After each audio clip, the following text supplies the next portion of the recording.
Hello, welcome or welcome back to my channel. Welcome to the wrap up.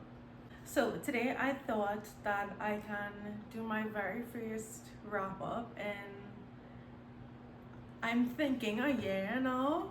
I really fell off on doing my wrap ups last year, but we're back. We're doing a January and February wrap up today. So we have 13 books to talk about, I think. Some stats really quick. I had one DNF, two historical fictions, two dystopian, two fantasy, one classic, one mystery thriller, one contemporary fiction, and three romance. So I feel like this month, or these past 2 months, I really was trying to read, or not even as I don't know if I was necessarily even trying, but I was definitely searching for a 5-star in those 2 months. And so I think because of that, I was just trying every single avenue, every single genre that I could think of, and that's kind of reflected in these stats. So I thought that maybe we could talk about the DNF quickly first, because I really don't want to dwell on it, but I did DNF this Snow Child. I just really was not vibing with it. I thought that the writing was just a little bit too slow, and I just felt I think I was at maybe 25, maybe even 30%. I felt absolutely no connection to our main characters. I felt no interest in their life. I didn't really feel the connection that I think I needed to feel to really enjoy the story. So I just decided, you know what, there are a million other books that I want to read that I think I could really love. So we take the L. I have really been trying to DNF less this year because I will DNF literally anything as soon as my interest is gone. But I've been really trying to stick things through this year instead of DNFing. So that was the only DNF that I had in the first 2 months of the year, which I'll take it. Books that I have completed, order of least favorite to favorite book that I read over these past 2 months. Coming in at number 12, we have The River is Waiting by Wally Lamb. I had such high hopes, such high expectations for this book. I was really sorely disappointed reading this one. This follows our main character Corby after tragedy strikes him and his family, and he is sent to jail. And we're supposed to be following his journey of addiction and healing and growth and grief and forgiveness and change while being imprisoned. And in the synopsis, we are told that there are some people that he meets while in prison that really kind of change his life and change his perspective irrevocably. And those people were there, and I think the beginning of this book had a lot of potential to really set our character up for some really profound change in his character and in his mindset and in his life. And I just felt like the exploration of his change and of his healing journey felt like very surface level, and what we actually ended up getting in the second half of the story was more so commentary on social and political justice and incarceration and stuff like that. And not to say that there's not merit in stories like that, but there was no even hint of anything like that in the first half of the story, nor in the synopsis. So when it felt like the story moved very starkly from one set of themes to another set, I was just very confused, and I felt like our main character's redemption arc paid the price for the agenda that the author was really trying to accomplish here, which could have been accomplished really well in a different story. But I just felt like this story wasn't the place, nor was it painted to be the place that such a story would take place. So I don't know, it really lost me. I felt like our main character Corby in the beginning he was really set up to have a real trajectory of change, because he was at a low low place, and I just felt like I really would have loved to see that trajectory through, and we didn't get that. So I was really disappointed because I loved the first half so much, and the ending disappointed me. Okay, next up, so coming in at number 11, we have A Land So Wide by Erin A. Craig. I really wanted to like this. It definitely was on my radar, and then I got my hands on it and I kind of put it off for a couple months, and then I just felt like, you know what, I was kind of in a mood and I picked it up. Okay, you will see a theme here. There have been so many books that I've picked up recently that I've loved the setup of, and I've loved the first half of, or first third of, and then was just very disappointed by the ending. This is one of them. I really liked, okay, I'll start with what I liked. I really liked the writing style. I thought that the way that she set up the world was really interesting, and I found myself captivated by the world that she had created really early on in the story. And our main female character, she was okay. I wasn't obsessed with her, I wasn't necessarily rooting for her, and she was just there, but I was willing to follow her on whatever ride she was about to take, you know? I thought the law of the land was just really fascinating, really gripping. The writing in the first half was so good.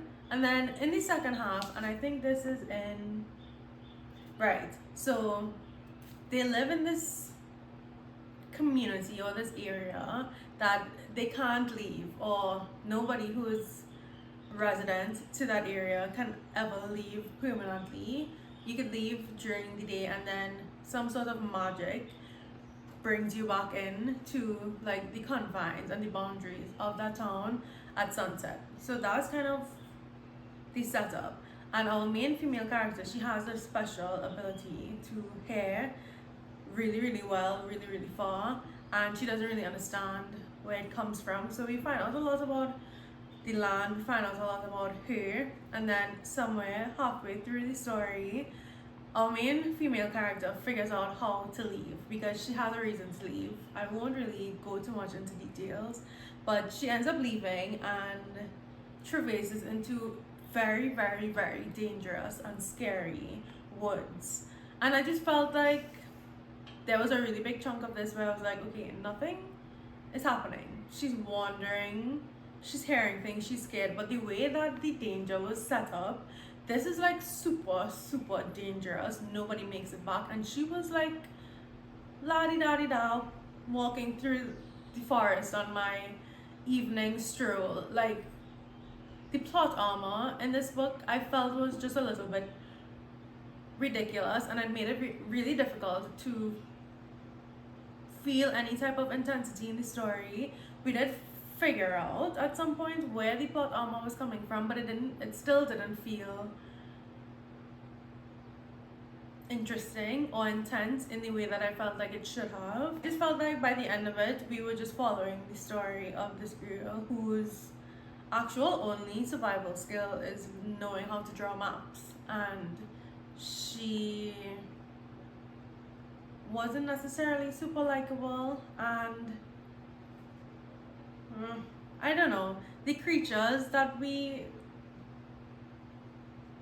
encountered in the woods weren't really that scary or concerning.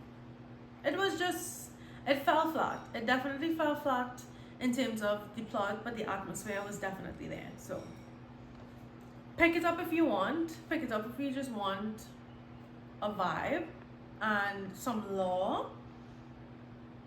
But I don't feel like the plot really followed through on what I was looking for. Okay, next we have my first romance on this list, which is Practice Makes Perfect by Sarah Adams. I really liked this one, so it's not so low on the list because I didn't enjoy it. But it is so low because it really didn't stand out to me. It was okay.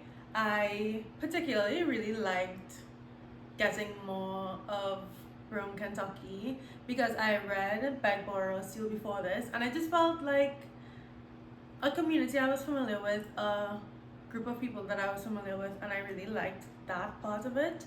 And I also appreciated some of Annie's internal conflict and her growth and development throughout the story, and her commitment to living her life for herself and not continuing to box herself into this box that people have put her in, and she has never really felt aligned with her. I really like that part. So her character development and her understanding of herself, and the way that the main male character really facilitated that and helped her, I thought that was nice. Do I love fake dating? Not really, not necessarily. And do I love it when it's a man whore and a virgin saint? No, I definitely don't. And I could see how with some of Annie's internal struggles, it's fine in this book, but I definitely don't love it. And it was okay. It was entertaining, and I was happy to be back in the world. Yeah. All right. Next on the list of books that fell flat. This hurt me. This one hurt me. I was absolutely eating this up. I was having such a good time reading this one. This is The Dream Hotel by Laila Lalami. This was a highly anticipated read for me. And when I did pick it up, I loved a lot of this. This book follows our main character, Sarah, as she kind of navigates this crazy dystopian world where your dreams are tracked, and the data that whoever they is, the data that they track can be used to predict the likelihood of you committing a crime, and if your risk is too high, they will essentially arrest you and imprison you for an indefinite period of time. Love this premise. Literally one of the most interesting stories that I read this month, for sure, or over these past 2 months. I felt like we had a lot of build up and we had a lot of meandering, and I felt like while I was reading it, it had a purpose, and I could appreciate it because it allowed us to see the psyche of our main character, which really helped to show how terrible it was being in this place. I just think that for dystopian, there was not enough movement in the plot. There wasn't enough. Okay, so this is not spoiler, but our main character, Sarah, she is, for lack of a better word, convicted because they think that she is going to kill her husband. That's the crime that they think she's going to commit. We barely ever see her husband, I want to say, and we really didn't get any type of understanding from Sarah because we were following a lot of her diary entries. We weren't really getting any justification, and not that she has to justify her actions because she actually didn't do anything, but that would have really brought the point home, if you ask me, because there was no point in there where I was like, Sarah would never kill her husband. She would have never done that, and obviously the data is wrong because there were a lot of moments in the story where Sarah or somebody else was fighting back on something the data said, and the people who were wielding the power were saying, no, the data never lies, the data is always correct. So I really wish that we would have gotten more insight into Sarah's relationship with her husband. There were also so many characters in here that I felt were so unnecessary and boring and flat and kind of melted all into each other. And I guess alternatively, there was a character in here who was really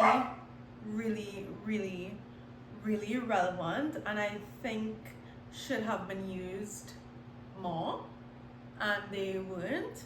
So that was really interesting that the author chose to put that person and that perspective into the story and not follow through with it. So yeah, it fell flat by the end of it, but what I really loved about this, and what I think is the shining star of the story, was the commentary on AI and surveillance and data tracking, and also social justice and rights and incarceration, and how it really is set up to further imprison the people who are already there. And it was this one makes me very passionate because I was so very much enjoying this story up until maybe 80%.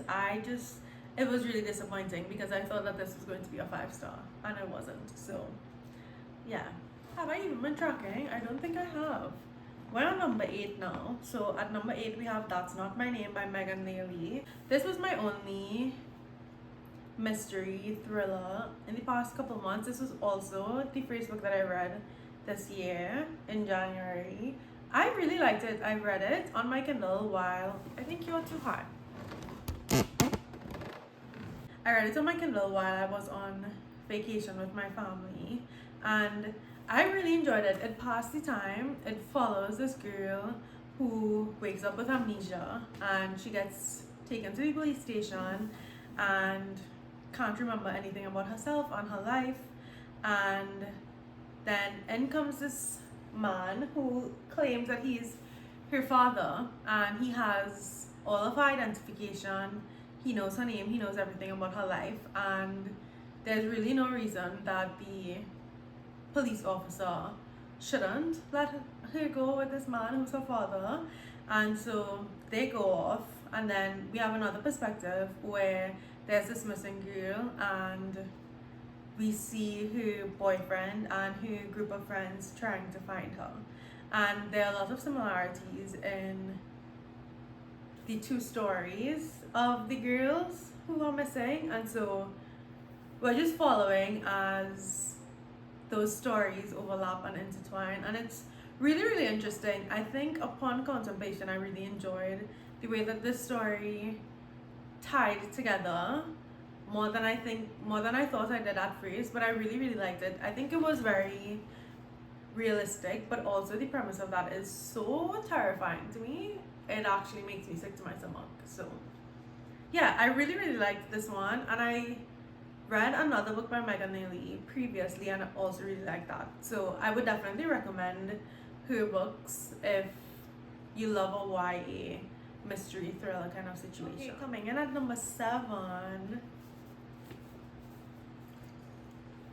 Catching Fire by Suzanne Collins. Please don't come for me. I am terrified to even talk about this series. I've been reading it since the end of last year. I read Catching Fire in January, and I'm actually currently about to finish Mockingjay. So I've read all the movies. I've seen all the movies. This is my first time reading the trilogy because I really want to read Haymitch's story. But this just feels like required reading to me. I'm not reading these books to have them change my life. I already know the stories. So I think having no intrigue when going into these stories really stops or limits my level of enjoyment that I can get from them. And I really liked this one, Catching Fire. I think is my favorite of the movies, and I don't know, I could only assume that I would have really loved this and been taken aback by it if I read it when I was growing up or read it before I've seen the movies. But it was good. I enjoyed it, but it didn't do that much for me because I feel like the movies are really, really faithful for the most part to the book. So it just didn't stick out to me because of my familiarity with the story, but I did enjoy it. In number 6, we have In the Veins of Drowning by Kaylee Cassidy. I read this one on Kindle as well, and I liked it. It's about this girl, Imogen. She lives in this kingdom, and she's the ward of the king, and she's engaged to the commander of this kingdom's guard, and one of their main, I guess, things is that they hunt and kill sirens. One of Imogen's main things is that she is a siren secretly, and one day she accidentally reveals herself to her fiance. And so she has got to go. She needs to find a way out of there so that she doesn't get killed. So she enters into a blood bond, for lack of a better word, with a king from another kingdom, and we follow their journey from there. I really liked my reading experience with this one. I thought that the relationship was so intense and so fun and entertaining. I loved their kind of back and forth. I can't stay away from you because they have this blood bond, but also I also literally can't stand you. Loved it. I like that dynamic. What I will say is I also really loved the side characters. What I will say is that I felt like the end ended up really lacking because it got very muddled. So I thought that the law was really interesting and the pacing of the story was good throughout, and then at the end there was just a lot happening, a lot of fighting, a lot of reveals, and then I can't even, I know that I can't give spoilers, but even if I couldn't tell you what happened at the end. And I only read this book like last month. It really kind of got confused at the end, but throughout the story I loved it, and I thought the romance was really, really fun. I would definitely pick up the second one. I remember the writing also being really good and kind of stunning. I had annotated a lot of it. That's all I remember, but yeah, I recommend it. Okay, we are into top 5 territory now. And at number 5, we have Wuthering Heights by Emily Bronte. Anybody who is like a classic snob would actually be sick to their stomach probably that this is lower than some of the other books on my list.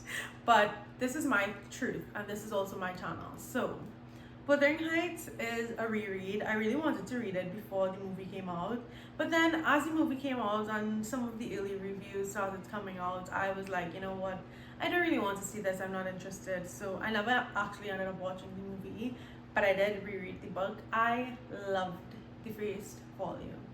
As I did the first time I read it, I just think the first volume is so iconic. It's so haunting and intense, and the all-consuming love and tragedy and insanity is just so captivating and so interesting, and it really keeps you on your toes. So I really, really enjoyed reading the first volume. I literally like binged it, and then the second volume is so meandering and kind of just a story of revenge, but kind of boring.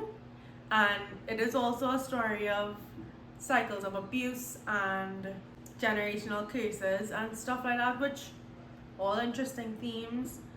I still enjoyed the second volume, but it just actually doesn't even hit nearly as much as the first volume.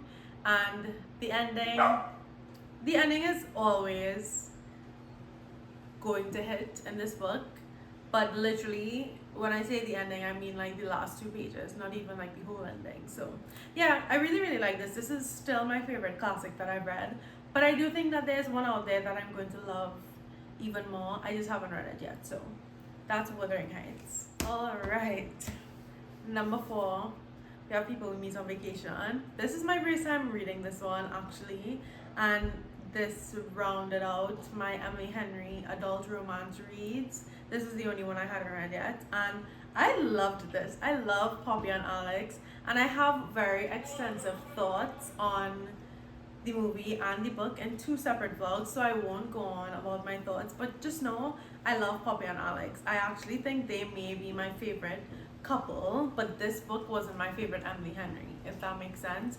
I thought that they were so sweet, they were so endearing. I loved both of them individually, and I love opposites attract. I just feel like that's such a fun dynamic. The travel was so fun. The way that I felt like they just kept coming back to each other and they just couldn't get rid of each other no matter how much they tried sometimes. I just love that. I love that vibe. I love that storyline in a romance. And so yeah, I loved this, and I think because I went into it knowing that whatever the third act conflict was going to be underwhelming, I was prepared. I knew exactly how this book would play out before I picked it up, and I think that allowed me to just really sink into the story and fall in love with the characters and their story. Because I mean, while it is underwhelming for entertainment value, it is very realistic for a situation like this, and so I could have appreciated it. Another thing that I really liked was their banter and their inside jokes. That was probably my favorite thing. But I also just loved the awkward tension when they came back to each other after like their 2 year hiatus. The awkward tension was so good, but it was also coupled with like a very deep familiarity. So one minute they would be super tense and awkward with each other, and then the other minute they are like nothing has ever changed. Like this is my best friend. We've been best friends for forever. I saw him yesterday, kind of vibe. It was so good. Emily Henry never misses, truly. And now we are in my top three, which is the top three is as surprising to me maybe as it is to other people. In number three, we have the Unselected Journals of Emma M. Lyon by Beth Brower. It got me. It got me, it got me. It did not get me in the first half. But I think because I'd had so many stories get me in the first half and then lose me at the end, this one doing the exact opposite really did it for me by following this girl named Emma M. Lyon. She's the heir of this house that she just loves so much in this area called St. Crispian's, and we are just following her daily journal entries, her day-to-day life in this house that she loves so much, her troubles with her rat of a cousin Archibald. He is like terrible and so annoying, and I literally, if I was her, I would literally like just put him out, but she's better than me, I guess. When she gets there, she's tasked with kind of getting the house back in order. Cousin Archibald has literally spent all of her money, and so she has to figure out how she's going to continue to maintain her house, how she's going to keep it, how she's going to afford her lifestyle, because she came here to just to have a soft life, and Cousin Archibald is just making it really hard for her. So we're following her daily struggles, how she entertains herself in society, and it just, I don't know, it doesn't, I can't make it sound interesting because that is actually all it is, but it's so good. And by the end of it, you're so charmed by Emma that you actually have to pick up the next one. You have to keep going, you have to keep seeing what's going to happen with her, and I absolutely did. We also see her dealing with grief, and well, not necessarily dealing, but trying to avoid grief, and it's just, there are really a lot of moments of vulnerability and tenderness, but there are also moments of like a lot of humor. I definitely have laughed out loud so many times. She's just so endearing and charming, and by the end of it I was charmed. They got me. Okay, and then in second place we have my first 5 star of the year, In Your Dreams by Sarah Adams. I just love this. This is also in a reading vlog, so I won't talk too much, but I just love James and Madison as characters and individuals. I really loved Maddie's story, and I felt like, I don't know, I've seen a couple people not like it and not like her.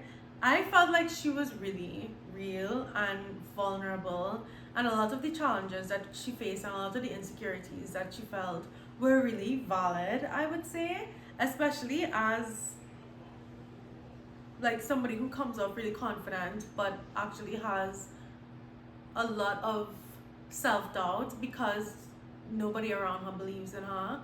I felt for her, and I felt like her story was really sweet. And then James, I love him. I love, like, this is my perfect male main character archetype.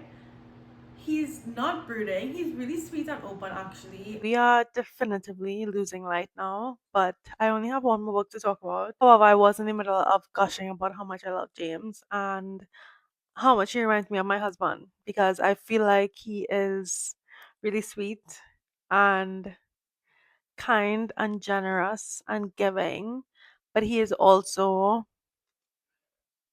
kind of edgy. Like he has something about him that's not just like nice guy, perfect cookie cutter type of character. And he's also really sarcastic and funny. But I love a family friend to lovers kind of situation because it gives them a lot of history to work with. So it gives them a lot of things to banter about and to quip back and forth about. But it also gives them a lot of opportunities to show how much they have cared about each other all of these years, even if it wasn't in a romantic way. But it shows that they know each other and care about each other. And that's my favorite kind of romance. So I loved this. I really had such a good time reading this. And I didn't hate that it was the 5 star that I needed to actually end my crash out because I was going crazy. My favorite book that I've read this year, which I also think is the last book that I finished, and I have actually been in a slump since. I have not read a book since I finished this. The Unselected Journals of Emma M. Lyon, Volume 2. I loved it. I actually rated it 4.5 stars when I finished it. And then I bumped it up to 5 stars and I was like, I actually can't stop thinking about this. I actually don't want to read anything that's not this. But I also had other videos that I was filming that didn't include it. So I was like, okay, I guess I'll read the others, but I don't really want to. Because it was so good. I'm not really going to talk much about what the second volume was about, but we have more society in this one. We have more relations in this one. We have Emma and some suitors that I don't think she even knows are suitors who are interested in her, but they all are. Like, she is bringing the boys to the yard, and it's so funny. It's so entertaining. I love her. I love her. I love her little community of people and her meandering thoughts. I am charmed. I'm charmed. I love it. So that was actually my favorite book, I think, of the past 2 months. Hmm, at some point, I'm just going to give in if I can't finish those books and read the third volume and the fourth one and maybe all of them because I can't get enough. So, yeah, I think it could be polarizing. I think it's either you like it or you don't because it is very meandering. And if you don't love Emma to the depth of your core, you would hate this book. Unfortunately, well, fortunately for me, I love her. I love her bad. So, yeah, that was my favorite book that I read in the past couple months. And yeah, I feel like I've had a pretty good start to my reading year. I'm really happy with a lot of the books that I ended up reading, even though I was fighting for my life in the no 5 star trenches. But we made it out, and we had two actually 5 stars in the first 2 months, which I'll take it. I'll take it because I actually had not had a 5 star since last year, October, September, somewhere around there. So, yeah, thank you so much for watching this long winded sit down and chat about all the books that I've read in January and February. I will see you next time. Bye.